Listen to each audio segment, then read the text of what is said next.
अब हम देखते हैं आगत वर्ण। आगत अथवा गृहीत वर्ण अथवा ध्वनि। आगत क्या होता है? जो आया हुआ है। गृहीत यानी जो ग्रहण किया गया है। तो ऐसे वर्ण जो हिंदी की मूल लिपि में नहीं है बल्कि उनको दूसरी भाषाओं से लिया गया है, उन्हें हम आगत अथवा गृहीत वर्ण कहते हैं, या फिर ध्वनि, क्योंकि वर्ण को ही हम ध्वनि कहते हैं। आगत अथवा जो गृहीत वर्ण है ये दो हैं, दो तरीके से हैं। एक अरबी फारसी का है, अरबी फारसी, और दूसरा है अंग्रेजी। अरबी फारसी से जो शब्द वर्ण लिए गए हैं वो हैं हमारे ओ, क,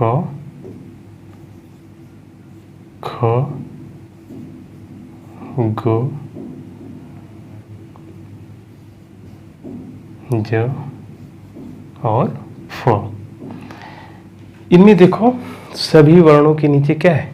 ये देखो बिंदु है। इसीलिए इन सभी वर्णों को हम बिंदु तल, कहाँ पे हैं? नीचे हैं, तल में है, तो इसलिए क्या कहेंगे? बिंदु तल वाले वर्ण, नहीं बिंदु तल वर्ण, अथवा इन्हीं को नुक्ता वाले वर्ण कहते हैं। अगर कभी एग्जाम में पूछे कि पहचानने के लिए देगा तो ऑप्शन में ऐसे दिया रहता है और पूछता है कि इनमें नुक्ता वाले वर्ण कौन से हैं, तो नुक्ता वाले वर्ण में हम क्या कहेंगे? जिनके तल में बिंदु अगर दिखाई दिया तो वही हमारे क्या हो जाएंगे? नुक्ता वर्ण, नुक्ता वर्ण। और अंग्रेजी से एक लिया गया है वो है अ। इसका यूज जैसे हम लोग डॉक्टर, तो डॉक्टर, जैसे कॉफी तो कॉफी, ठीक है। तो इसमें जो ए लगा हुआ है ऊपर चिन्ह, यही क्या है? ए वाला चिन्ह लिया गया है। तो अभी हमने देखा कि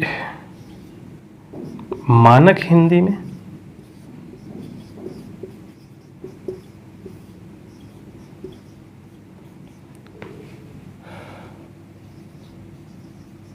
उच्चारण के आधार पर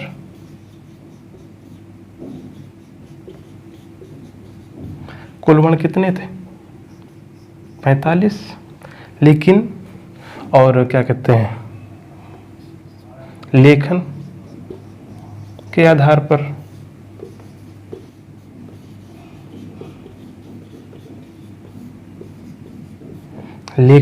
पर हमारे थे 52। लेकिन अगर ये मानक शब्द ना रहे, ठीक है, हिंदी सिर्फ रहे, क्या हो? सिर्फ हिंदी हो, तो हिंदी में कुल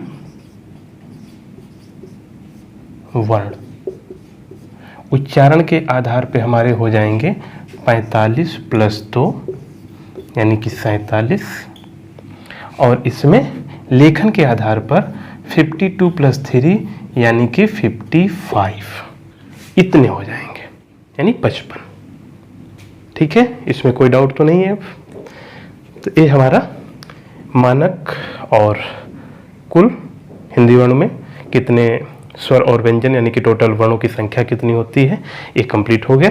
अब हम इसके आगे पढ़ेंगे। अब हम देखते हैं स्वरों के बारे में।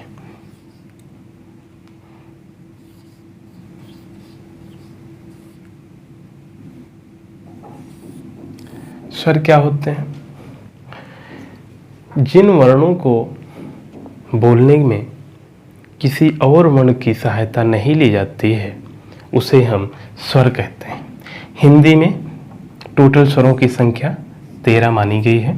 ठीक है, अब इन 13 वर्णों को यानी जो स्वर हैं इनका वर्गीकरण अलग अलग आधार पे अलग अलग तरीके से किया गया है, लेकिन टोटल रहेंगे हमारे 13 ही वर्ण, टोटल 13 ही रहेंगे। बस वर्गीकरण करते समय क्या हो जाएगा, इनकी संख्या अलग अलग आधार पे अलग अलग हो जाएगी। तो स्वरों का वर्गीकरण मुख्य रूप से 6 आधार पे होता है।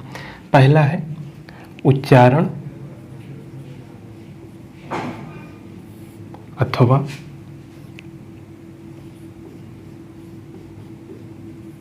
मात्रा के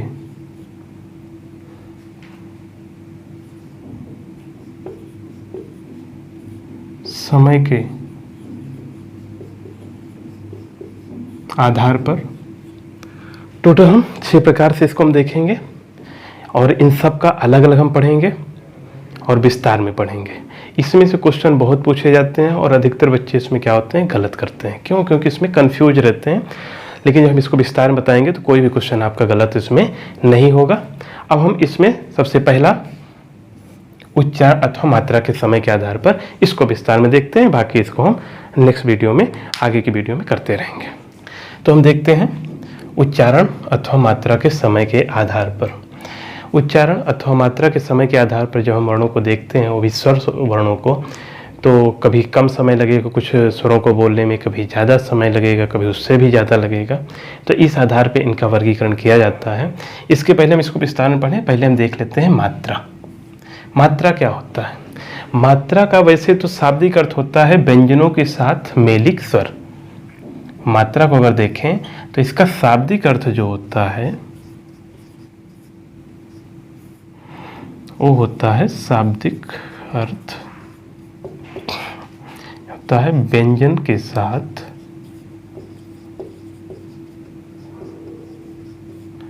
मेलित स्वर। इसका मतलब कि जब हम स्वरों को व्यंजनों के साथ मिलाते हैं तो जो व्यंजन अपना रूप परिवर्तित कर देते हैं वही क्या होता है, मात्रा होती है। जैसे हम कभी लिखते हैं राजा, तो राजा में देखो आ नहीं लिखा गया है, ये ऐसे नहीं लिखते हैं हम इसको, रा प्लस आ प्लस जा प्लस आ, बल्कि यहाँ पे ए जो आ है इसका रूप परिवर्तित हो गया और सिर्फ ए क्या हो गया, इसके साथ जुड़ गया। वही चीज़ यहाँ पे हुआ, इसका रूप चेंज हो गया और ए आकर के रा से मिल गया। तो जो ए बना हुआ है तो इसमें क्या हुआ कि जो हमारे स्वर होते हैं, स्वरों का रूप बदल जाता है।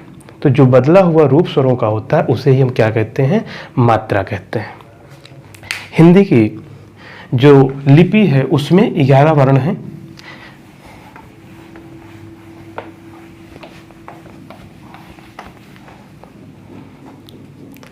अब हम यहाँ पे देखेंगे मात्रा, तो क्रम, यहाँ पे हम लिखेंगे वर्ण, यहाँ पे लिखेंगे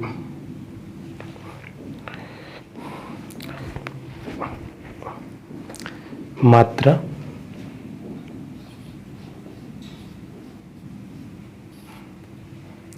और यहाँ पे लिखेंगे मात्रा सहित वर्ण, और इधर हम लिख लेंगे मात्रा सहित शब्द। तो पहला आता है हमारा आवर्ण। अब यहाँ वर्ण कहें तो इसका मतलब क्या हुआ, इसका मतलब स्वर से है। नहीं तो आप लोग समझिए कि वर्ण तो बहुत सारे होते हैं, नहीं, यहाँ पे सिर्फ हम स्वरों की बात कर रहे हैं। तो पहला है जैसे स्वर में आ है, इसकी मात्रा कोई नहीं होती है। जबकि मात्रा सहित वर्ण अगर हम देखेंगे तो उसमें हमारा जैसे का है, तो का बगैर मात्रा के ऐसे होता है, जब इसमें मात्रा लग जाती है तो क्या बन जाता है, ए। इसी प्रकार जैसे इसमें हम देखना चाहें जैसे कमल, तो इसमें जितने भी वर्ण हैं सभी में क्या है, छोटे आ की मात्रा लगी हुई है। दूसरा हमारा आता है बड़ा आ। बड़ा आ में देखें तो इसकी जो मात्रा होती है उसका सिंबल ए होता है। और जैसे कोई शब्द है हमने लिखा रा में अगर हम आ की मात्रा जोड़ देते हैं तो क्या बन जाता है, ए बन जाएगा। इससे जैसे शब्द हमको लिखना है तो आप देखिए जैसे राजा हो गया, इसमें दोनों में क्या है, बड़े आ की मात्रा है। इसी प्रकार तीसरा हम देखते हैं ई का जो मात्रा होती है उसका सिंबल क्या होता है, तो उसका सिंबल होता है ए वाला। जैसे किसी वर्ण में, जैसे गा है, गा में अगर हम छोटी ई लगा देंगे तो क्या बन जाएगा, गी। और इसमें अगर हम वर्णों की संख्या शब्द लिखना चाहें तो जैसे गिरजा, गिरजा में देखिए गा में ई की मात्रा लगी हुई है। इसी प्रकार से चौथे में हम देखते हैं बड़ी ई। बड़ी ई का जो सिंबल होता है, मात्रा जो होती है उसका कुछ ऐसे होता है। जैसे इसमें हम अगर लिखना चाहें तो आप जैसे का लिखें, का में ऐसे ई की मात्रा लगा देंगे बड़ी ई की तो क्या बन जाएगा, की। ठीक है। और इसके कुछ शब्द अगर लिखना चाहें तो जैसे हमारा हो जाएगा गीता। गीता में जैसे ये जो गी है, गी में बड़ी ई की मात्रा लगी हुई है। पांचवा हमारा होता है ऊ। ये है छोटा ऊ। छोटे ऊ की मात्रा जो होती है वो ए होती है। कोई भी वर्ण है, जैसे हम लिखते हैं सा, सा में अगर हम ऊ की मात्रा लगाते हैं तो क्या बन जाएगा, सु। और इससे अगर शब्द बनाना चाहें तो बहुत सारे शब्द हैं, जैसे हम लिख सकते हैं सुमन। सुमन में सु, सा में क्या है, ऊ की मात्रा है। और छठा हमारा क्या है, बड़ा ऊ। बड़ा ऊ की मात्रा जो होती है वो ए होती है। जैसे फा है, फा में हमने क्या किया, बड़े ऊ की मात्रा लगा दी तो बन जाएगा फू। और फूल, और इसका शब्द देखना चाहें तो क्या हो जाएगा, जैसे फूल। ये दोनों आपस में क्या है, पर्यायवाची हैं, ध्यान दीजिएगा। चलिए सातवां देखते हैं। सातवां हमारा री आता है। री का जो सिंबल होता है वो ए वाला होता है, किसी भी वर्ण के नीचे लगा दिया जाता है। जैसे का है, का में हमने अगर री की मात्रा लगाई तो क्या बन जाएगा, क्री। और इससे शब्द जैसे हम देखना चाहें तो क्या हो जाएंगे, कृपा।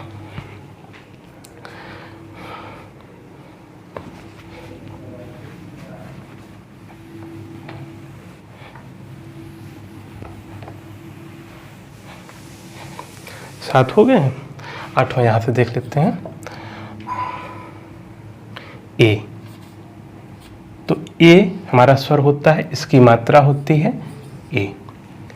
मात्रा सहित वर्ण, जैसे गा है, गा में अगर हम इसकी मात्रा लगा देंगे तो क्या बन जाएगा, गे। ठीक है। इससे कुछ शब्द हैं, जैसे खेल, फेल, ये सब क्या है, जिसमें हम ए की मात्रा है। और अगला क्या होता है, आए। आए की मात्रा क्या हो जाती है, ऊपर डबल बार पाई हो जाएगी। जैसे मान लीजिए हमने लिखा का में अगर इसकी मात्रा लगा देंगे तो क्या बन जाएगा, कै। और इसके वर्ण जैसे कैसा, ठीक है, जैसा। तो इसमें देखिए का में क्या है, आई की मात्रा है, और जा में क्या है, आई की मात्रा है। 10वां है ओ। ओ की जो मात्रा होती है वो ए वाली होती है। किसी भी वर्ण के में अगर ए मात्रा लग जाएगी तो वहां पे क्या हो जाएगा, ओ की मात्रा है। जैसे का है, का में हमने ओ की मात्रा लगा दिया तो क्या हो जाएगा, को। अब को से अगर हम वैसे शब्द बनाना चाहें ओ से तो जैसे कोमल, ठीक है। और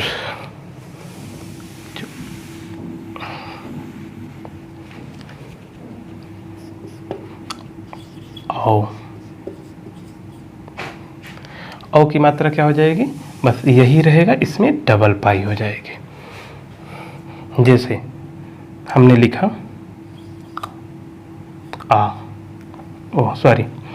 हमने लिखा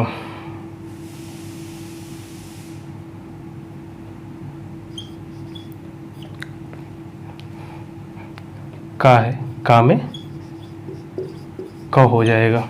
और इसे वर्ण बनाना चाहें तो जैसे कौन, जैसे औरत, औरत में तो खैर पूरा हो जाता है, ठीक है, इस तरीके से।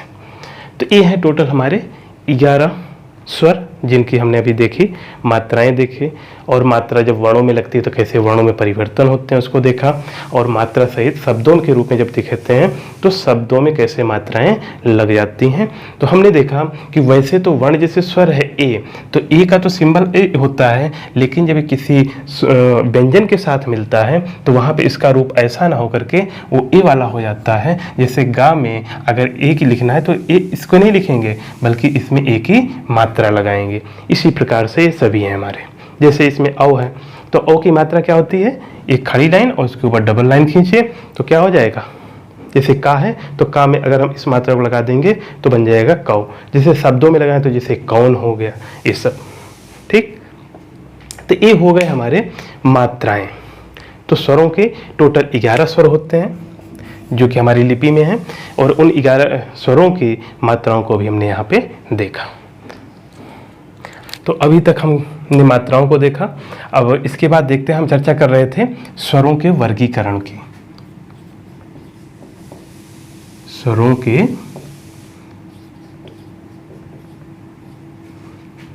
वर्गीकरण की, जिसमें हमने पहला देखा था मात्रा अथवा उच्चारण के आधार पर, यानी उसमें लगने वाले समय के आधार पर। तो मात्रा अथवा उच्चारण में लगने वाले जो समय के आधार पर देखें तो जो स्वर होते हैं वो हमारे 3 तरीके के होते हैं। ये स्वर है हमारे 3 तरीके से, पहला, दूसरा और तीसरा। पहले प्रकार के जो इस वर्गीकरण में देखेंगे तो जो पहले प्रकार के स्वर होते हैं उसको बोलते हैं हर्ष स्वर।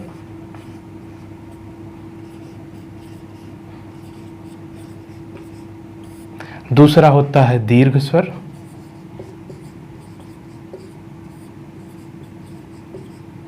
और तीसरा होता है प्लुत स्वर।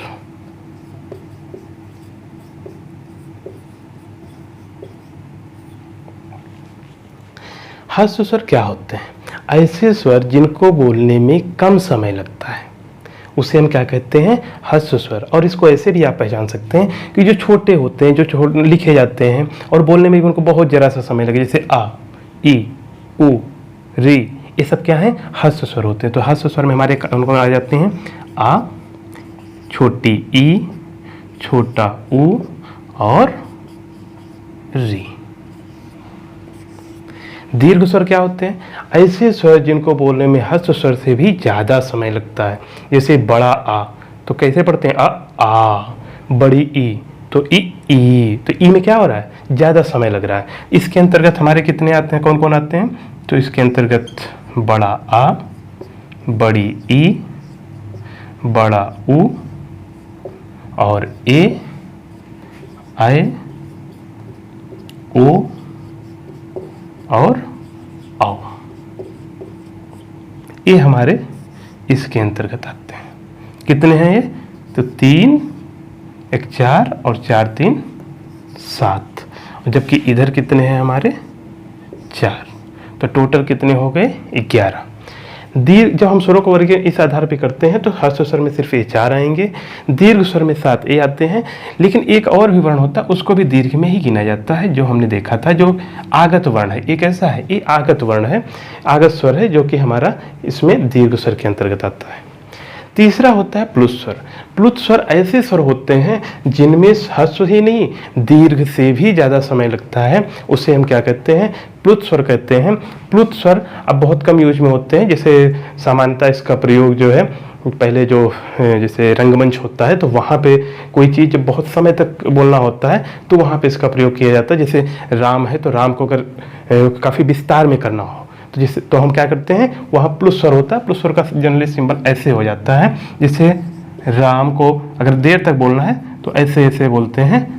तो ये क्या होता है हमारा? ये हमारा प्लुत स्वर के अंतर्गत आता है। जैसे ओम होता है तो ओम में भी क्या होता है? प्लुत स्वर के अंतर्गत आता है। तो ये हमने स्वरों के वर्गीकरण में पहली टाइप देखी।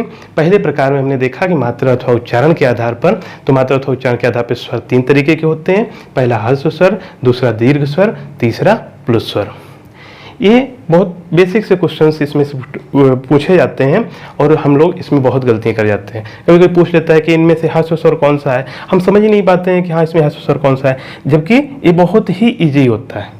इसलिए इसको बहुत ध्यान से पढ़िए, ये सबके बहुत ही इम्पॉर्टेंट होते हैं हमारे एग्जाम की दृष्टि से। ठीक है, ठीक है, तो मिलते हैं नेक्स्ट वीडियो में